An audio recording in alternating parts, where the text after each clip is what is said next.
इस आईपीएल निलाम को नहीं बड़ खबर शेष हो सारी इंडियन प्रीमियर लीग रो प्लेयर निलामी एमितिरे अनेक क्रिकेट प्रेमी यह एक बड़ खबर तेबे चलतु जानिबा सबुठारु अधिक मूल्य रे केउ प्लेयर माननकु केउ आईपीएल टीम मानकरे स्थान मिली तथा वर्तमान 2026 सीजन रे केउ अनकेप प्लेयर माने नुआ टीम मानकरे सामिल होइछन्ति ता सह जानिबा आईपीएल सह जड़ित किछि इंपोर्टेंट नूतन खबर गुड़िक 16 तारिखरे अबुधाबी एक मिनी निलाम होइछि आईपीएल प्लेयर मानक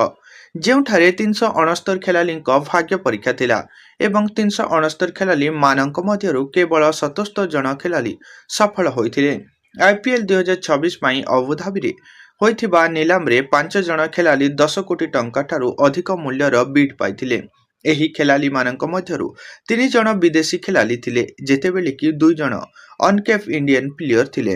ଆପଣଙ୍କୁ ଜଣାଇ ଦେଉଛୁ କି ଯେ ବନ୍ଧୁଗଣ ଅନକେପ୍ ପ୍ଲେୟର ଅର୍ଥାତ୍ ଯେଉଁ ଭାରତୀୟ ଖେଳାଳିମାନଙ୍କୁ ବିସିସିଆଇ ଦୀର୍ଘ 5 ବର୍ଷରୁ ଅଧିକ ସମୟ ତାଙ୍କୁ କୌଣସି ମ୍ୟାଚ୍ ପାଇଁ କଣ୍ଟ୍ରାକ୍ଟ ଦେଇନାହିଁ ବା ତାଙ୍କୁ କୌଣସି ମ୍ୟାଚ୍ ପାଇଁ 5 ବର୍ଷରୁ ଅଧିକ ସମୟ ଧରି ଖେଳାଇ ନାହିଁ ସେହି ପ୍ଲେୟରମାନେ ଯଦି ଆଇପିଏଲ୍ରେ ଖେଳିବା ପାଇଁ ସୁଯୋଗ ପାଆନ୍ତି ସେମାନଙ୍କୁ ଅନକେପ୍ ପ୍ଲେୟର ବୋଲି କୁହାଯାଏ।